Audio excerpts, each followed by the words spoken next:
আমাদের সাথে আছেন সাংবাদিক, লেখক ও প্রাবন্ধিক ইমাম গাজ্জালী। আমি আপনার কাছে বিপ্লবী সরকার গঠন সম্পর্কে জানতে চাইবো। এটা কেন গঠন করা প্রয়োজন এবং কিভাবে গঠন হতে পারে?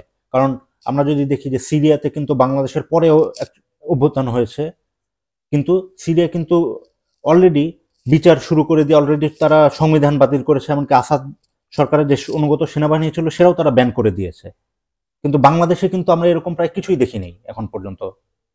6 মাসের মতো হতে চললো। 6 মাস। বাংলাদেশে জুলাই আগস্টে যেটা সংগঠিত হলো, একটা অভ্যুত্থান সংগঠিত হয়েছে, একটা তেজোদীপ্ত অভ্যুত্থান, ঠিক আছে, কিন্তু এটাকে আসলে বিপ্লব বলার সুযোগ নাই। বিপ্লবী বিপ্লব বলবো হলো তারা যে শুধু সরকারকে সরানোটা অভ্যুত্থানের কাজ হতে পারে, একটা রেজিমকে সরিয়ে দেওয়া, উচ্ছেদ করা অভ্যুত্থানের কাজ হতে পারে, কিন্তু বিপ্লবের প্রশ্নটি আসে শুধু সরকার কিংবা একটা রেজিম পরিবর্তন না, সেই রেজিমটা যে ব্যবস্থার উপরে দাঁড়িয়ে থাকে, সে রাষ্ট্র, এমনকি সমাজের যে সাধারণ মানুষের সংস্কৃতি, তাকেও সরাতে হয়, নতুন কিছু সেখানে উপস্থাপন করার ব্যাপারে এসে যায়। তো সেক্ষেত্রে এই আয়োজনটা এখানে হয়নি। হয়নি মানে হবে না তা নয়, এটা চলমান, এটা আমাদেরকে বিবেচনায় রাখার প্রশ্নটা এখনো রয়েছে। তো বাংলাদেশে এখন একটা, বাংলাদেশ তো অভ্যুত্থানের দেশ, এখানে 90 সালে একটা অভ্যুত্থান হয়েছে, 69 সালে একটা অভ্যুত্থান হয়েছে, 24 সালে একটা অভ্যুত্থান হলো। আমার মতে অভ্যুত্থানটা পরিণতির দিকে যায় বিপ্লবের মধ্য দিয়ে। বিপ্লবটা না হলে অভ্যুত্থানটা তার পরিণতির দিকে যেতে পারে না, সম্ভব না। যেমন ধরা যাক যে 69টা 71টাকে যদি বিপ্লব, কোট আনকোটে বলি, যদি বিপ্লব হয়, তাহলে 69টা পরিণতি লাভ করেছিল 71-এর মধ্য দিয়ে। 90-এ একটা অভ্যুত্থান ঘটল, অভ্যুত্থানে একটা সামরিক জান্তা উচ্ছেদ হলো, কিন্তু সামরিক জান্তা যে রাষ্ট্র ব্যবস্থার উপরে দাঁড়ায়, সেই রাষ্ট্র ব্যবস্থাটা বজায় থেকেছে এ কারণে যে ওই অভ্যুত্থানটা কোনো বিপ্লবের দিকে যায় নাই, কিংবা নিয়ে যাওয়ার কোনো আয়োজন কোনো জায়গা থেকে ছিল না। এখনকার এই অভ্যুত্থানটা যেটা সংগঠিত হলো জুলাইয়ে, এই অভ্যুত্থানের কর্মসূচি কি আমরা জানি না, তবে আমরা সবাই জানি। কিভাবে জানি? এটা হলো দেওয়ালে দেওয়ালে যে ছেলেরা গ্রাফিতি এঁকেছে, ওইটা এই জুলাই অভ্যুত্থানের ইশতেহার। ওখান থেকে আপনি পাবেন এই অভ্যুত্থানে আসলে ছেলেরা, মেয়েরা, শিক্ষার্থীরা কি চেয়েছিল, ওখান থেকে পাওয়া যাবে।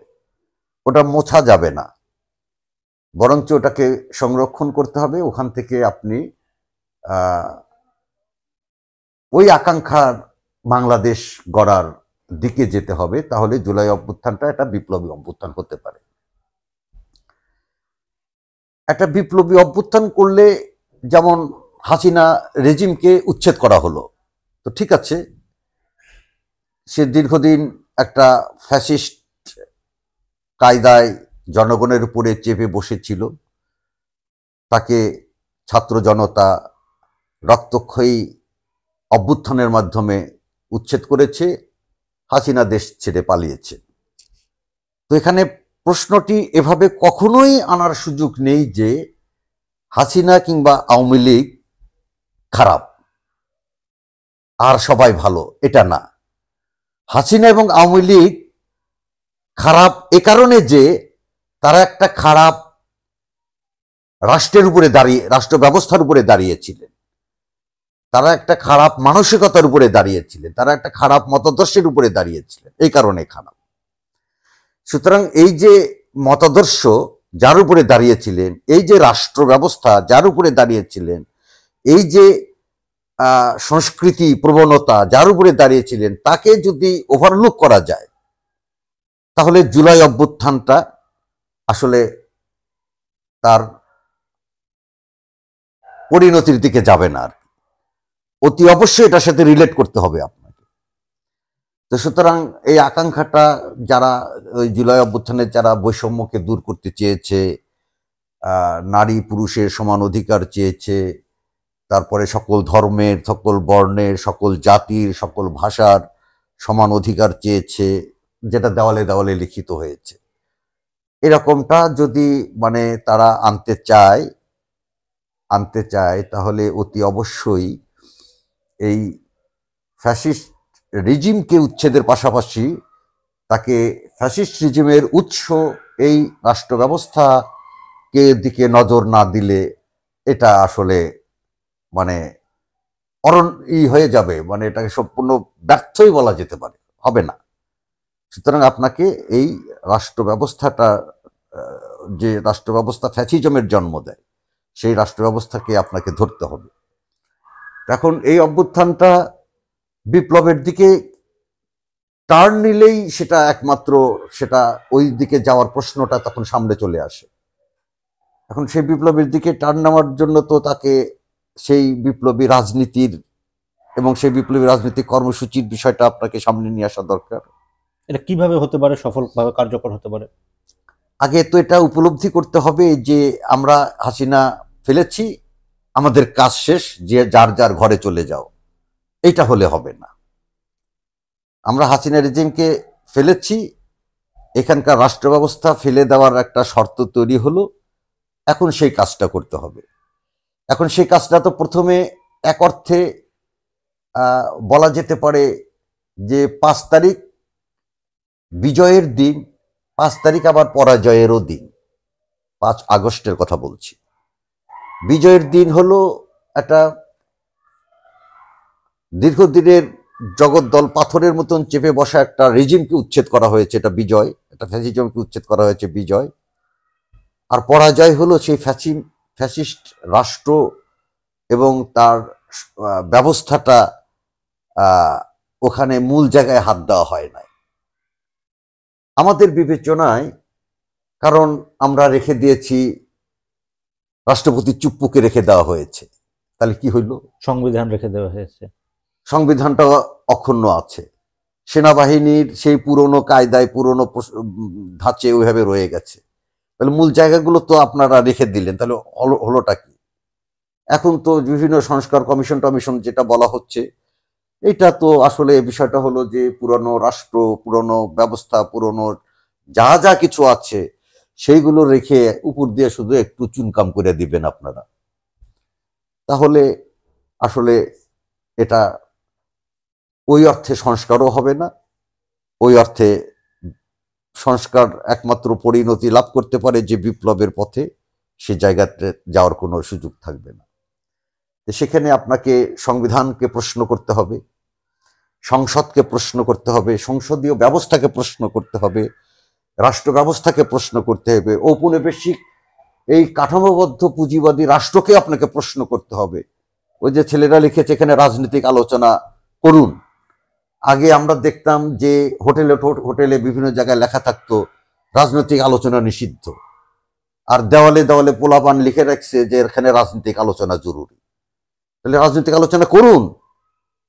এখানে আপনি উপদেষ্টা হয়েছেন, প্রধান সরকার গঠন করেছেন, আপনি বলবেন যে সমালোচনা করা যাবে না, তাহলে কি হইল? এর মানেটা হলো যে আপনি এই ছেলেরা যে আন্দোলনটা করলো, যে প্রাণটা দিল এবং তারা যে বলল যে রাজনৈতিক আলোচনা জরুরি, আপনি সেই কথাটা মানে নাকচ করে দিলেন। সুতরাং রাজনৈতিক কথাটা অতি অবশ্যই জরুরি, রাজনৈতিক আলোচনা আনতে হবে, তাদের কথার জবাব দিতে হবে, এটা করতে হবে। এটা তো আমি এখানে কথাটা আলোচনার কনক্লুশনে যেটা বলতে চাচ্ছি যে বাংলাদেশের একটা ঘনবসতিপূর্ণ দেশ, ছোট্ট দেশ, প্রচুর লোক, সম্পদের সীমিত ব্যবহার, এইখানে বৈষম্য টিকিয়ে রেখে এই জনগোষ্ঠীকে, এটাকে তো গিনিপিগ হয়ে যাবে এইসব লোকজন। এটা গিনিপিগের মতন মানুষ, এটা লাইভ স্টকের মতন জীবনযাপন করছি আমরা, এটা মানে গৃহপালিত পশুর মতন আমাদের জীবন। তো সুতরাং এই বাস্তবতায় এই মানুষদেরকে এই ছোট দেশে এতগুলো লোককে বাঁচিয়ে রাখার জন্য এখানে বৈষম্য দিয়ে হবে না। এখানে তাদেরকে বৈষম্য দূর করতে হবে, সকল নাগরিকের মর্যাদা প্রতিষ্ঠা করতে হবে। সেই রকম একটা রাষ্ট্র গড়ে তোলা ছাড়া এই মানুষদেরকেও টিকানো যাবে না, মানুষ তো মানুষ থাকবে না, গিনিপিগ হয়ে যাবে।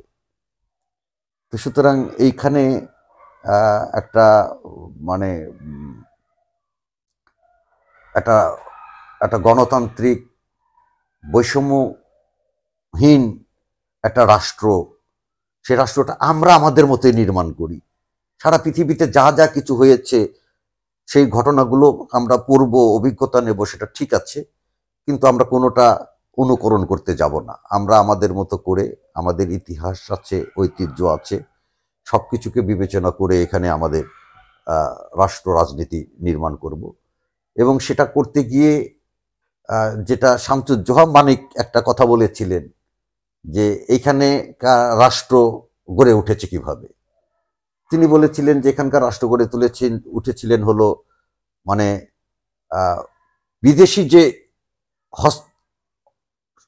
হস্তক্ষেপগুলো, যে শক্তিগুলো এসে এখানকার রাষ্ট্র মানে এখানকার এই দেশগুলো দখল করেছে, এই দেশগুলো যারা দখল করেছে তারাই এখানকার রাষ্ট্র তৈরি করেছে। সেটা মানে সুলতানি আমলের থেকে আগের থেকে ইখতিয়ারউদ্দিন বখতিয়ার খিলজি থেকে শুরু করে এখানকার মানে মুঘল পর্যন্ত, তারপরে ব্রিটিশ পর্যন্ত এরাই তো রাষ্ট্র গড়ে তুলছে। তার আগে তো রাষ্ট্র ওই রকম, রাষ্ট্র বলতে যা বুঝায় ওটা তো ওই রকম ছিল না, তরল একটা কিছু ছিল আর কি, খুব নরম এবং কিন্তু এখানে তো রাষ্ট্র তো বিদেশিদের, এক অর্থে ওরাও তো সামন্তীয় সাম্রাজ্যবাদ। ব্রিটিশ যদি পুঁজিবাদী সাম্রাজ্যবাদ হয়, তার আগেকার যারা যারা ছিল, নাম যাই বলেন, আমি আমার মতো করে বলছি, ধরেন সামন্তীয় সাম্রাজ্য, ওরাই তো এসে আর আধুনিক সাম্রাজ্য তো মিলে তো এখানকার রাষ্ট্র গড়ে তুলছে। এবং সেই রাষ্ট্রটা এখনো বলবৎ, ধারাবাহিকতা। হ্যাঁ, এটা বলবৎ, ধারাবাহিকতা না, বলবৎই আছে। আচ্ছা আচ্ছা, এটা বলবৎ আছে। এই রাষ্ট্রটাকে তো আপনি টিকিয়ে রেখে তো মানে যে রাষ্ট্র দিয়ে ওরা এখানকার টাকা পয়সা নিয়ে বাইরে নিয়ে যেত, যেমন ব্রিটিশরা 178 বছরের মধ্যে $45 ট্রিলিয়ন নিয়ে গেছে। তো এইটা যদি হয় তাহলে পরে এই রাষ্ট্রটাকে তো আপনি না ভেঙে তো আপনি জনগণের রাষ্ট্র গড়ে না তুললে তো হবে না। এই সংবিধানটাকে নিয়ে তো আপনার কাজ হবে না। তো এই প্রশ্নগুলো এখন তোলা দরকার, প্রশ্ন জরুরি। বিপ্লবী সরকার, জনগণের সরকার, ওটাই বিপ্লবী সরকার, ওটাই বিপ্লবী সরকার, ওই সরকারই গঠন করতে হবে। এবং সেই সরকার গঠন করার জন্য আপনাকে কর্মসূচি নিয়ে আসতে হবে। এখানে জনগণের সম্পত্তি যারা আত্মসাৎ করেছে তাদের বিচারের মুখোমুখি দাঁড় করাতে হবে। প্রয়োজনে আপনি বিশেষ ট্রাইব্যুনাল গঠন করেন, প্রয়োজনে তাদের সম্পত্তিগুলো বাজেয়াপ্ত করে জনগণের জাতীয়করণ করে ফেলেন। তারপরে বিদেশে যে টাকা পয়সা পাচার করেছে, যেটা ওরা বলছে 28 লক্ষ কোটি টাকা, কারা কি গবেষণা প্রতিষ্ঠান, তো টাকাটা ফিরে নিয়ে আসেন, এটা তো সম্ভব। এবং ওদের দ্বারা যে IMF, ওয়ার্ল্ড ব্যাংক বা ভারত, রাশিয়া, আমেরিকা, যারা যারা তাদের সাথে যে অন্যায় মানে দাসত্বমূলক এবং আধিপত্যমূলক চুক্তি করা হয়েছে, চুক্তিগুলো জনগণের সামনে প্রকাশ করে দেন। এখন তো আপনি তো জনগণের সরকার, এটা প্রকাশ করে দেন, জনগণ বুঝুক যেটা অমর্যাদাকর চুক্তি, সেটা বাতিল করতে হবে। ভারতের সাথে মর্যাদাপূর্ণ প্রতিবেশী সুলভ সম্পর্ক আমরা রাখতে চাই। পানি দাও, ন্যায্য পানির হিস্সাগুলো দাও, সীমান্ত এটা বন্ধ করে দাও। আর তোমার সাথে ছোট ভাই বড় ভাই স্বামী স্ত্রী না, আমরা সম্মানজনক প্রতিবেশীর সম্পর্ক চাই। স্বামী স্ত্রীর সম্পর্ক চাই না, বড় ভাই ছোট ভাইয়ের সম্পর্ক চাই না, এটা মর্যাদাপূর্ণ প্রতিবেশীমূলক সম্পর্ক চাই। তো এই সম্পর্কের জায়গায় আপনারা নিয়ে আসেন, আপনাদের পররাষ্ট্র নীতি সাজান। এরকম কর্মসূচিগুলো আমরা জনগণ তো এখানে চাই আর কি। এখানকার কৃষিতে যে পরিমাণ মানে বহুজাতিক কোম্পানির আধিপত্য বাড়ছে, সেটা সরিয়ে ফেলতে হবে। আবার শ্রমিককে মর্যাদা দিতে হবে, শ্রমিকের মর্যাদা, জীবনের বিষয়টা আপনাকে দেখতে হবে। স্টুডেন্টদের, ছাত্রদেরকে এখানে আমাদের ছেলেপেলেরা তারা তো বাইরে গিয়ে ভালো পারফর্ম করে, সুতরাং দেশে পারছে না কেন? তাহলে দেশে পারছে না, আমাদের এখানকার শিক্ষা ব্যবস্থার মধ্যে অনেক গলত টলত আছে, তাহলে সেই শিক্ষা ব্যবস্থা গড়ে তোলেন যাতে এখানকার ছেলেরা মানে এমনভাবে শিক্ষিত হয়ে ওঠে যা আন্তর্জাতিক মানটা কভার করে দেয়। সে বিষয়গুলো চিন্তা করেন, কথা বলেন, এই কর্মসূচিতে নিয়ে আসেন, এটা প্রয়োজন। এবং আমাদের রাষ্ট্রের যতটুকু সক্ষমতা বেড়েছে তাতে করে আমার কাছে মনে হয়েছে যে নাগরিকের শিক্ষা, স্বাস্থ্য, কাজের অধিকার, বাসস্থান, বিনোদন, এগুলো রাষ্ট্র মৌলিক বিষয়গুলো প্রোভাইড করার মতন রাষ্ট্রের সক্ষমতা আছে, রাষ্ট্র করতে পারে। জনগণকে কাজ দেওয়া, কাজের মর্যাদাপূর্ণ মজুরি দেওয়া, এগুলো সম্ভব। এগুলো আসলে তো এগুলোর জন্য তো বিপ্লবী সরকার গঠন করা দরকার। হ্যাঁ হ্যাঁ, এটার জন্য বিপ্লবী সরকার গঠন না হলে তো এগুলো হবে না। এটা বিপ্লবী সরকারের জন্য এটা অতি অবশ্যই প্রয়োজন, এবং একটা কর্মসূচি এটা নির্ধারণ করা প্রয়োজন, যাতে করে এই অঞ্চলের মানুষ একটা দেশে এবং দেশের বাইরে একটা মর্যাদাপূর্ণ মানবিক জীবনযাপন করতে পারেন, এবং যেটা দক্ষিণ এশিয়ার মধ্যে একটা উদাহরণ হয়ে থাকবে, যে দক্ষিণ এশিয়ার জনগণের সাথে, বিশেষত আমাদের চারপাশের জনগণের সাথে আমরা মানে সৌহার্দ্যমূলক আমরা সংহতি স্থাপন করে আমরা চলতে পারবো, যাতে করে বাইরেকার প্রভাবশালী শক্তির বিরুদ্ধে আমাদের সংহতি আমাদেরকে সুরক্ষার জায়গা তৈরি করে দিতে পারে। এরকম এটা হলো মানে বিপ্লবী সরকারের অর্থে কাজ আর কি। তো সেটা তো আমাদের আকাঙ্ক্ষা ৭১-এর মুক্তিযুদ্ধের মধ্য দিয়েও ছিল, সেটা অপূরিত। সেটা পূরণ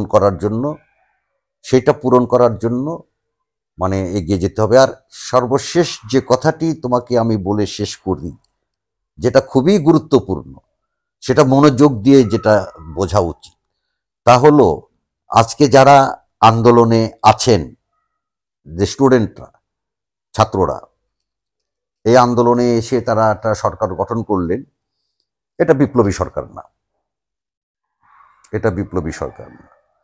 তবে তারা শক্তি অর্জন করতে পারে। তাদের একটা বিষয় তাদের অনেক সমালোচনার জায়গা আছে, আমি সেটা বলবো না। তবে একটা সমালোচনার জায়গা আমি যেটা বলতে পারি তা হলো ৭১-এর স্বাধীনতা যুদ্ধ, মুক্তিযুদ্ধ। ৭১-এর স্বাধীনতা যুদ্ধ, মুক্তিযুদ্ধ আওয়ামী লীগের মৌরুসি সম্পত্তি না, এদের পৈতৃক সম্পত্তি না, এটা হলো জনগণের লড়াই। সুতরাং আওয়ামী লীগ উচ্ছেদ হয়েছে জন্য মুক্তিযুদ্ধ উচ্ছেদ করে দেওয়ার প্রবণতাটা ভুল প্রবণতা, এখান থেকে বের হয়ে আসা উচিত। এবং এই যারা এই অভ্যুত্থান ঘটালো, আমি এটা একজন সাধারণ মানুষ হিসেবে এই কথাটা বলতে পারি যে আমার উপলব্ধি থেকে, যে এই অভ্যুত্থানের স্পিরিটের সাথে এরা যদি মুক্তিযুদ্ধের সাথে রিলেট করতে পারে নিজেদের মানে স্পিরিটকে, তাহলে এটা অপ্রতিরোধ্য শক্তি হিসেবে আবির্ভূত হবে। এটা অপ্রতিরোধ্য শক্তি হিসেবে আবির্ভূত, আপনি লিখে রাখেন।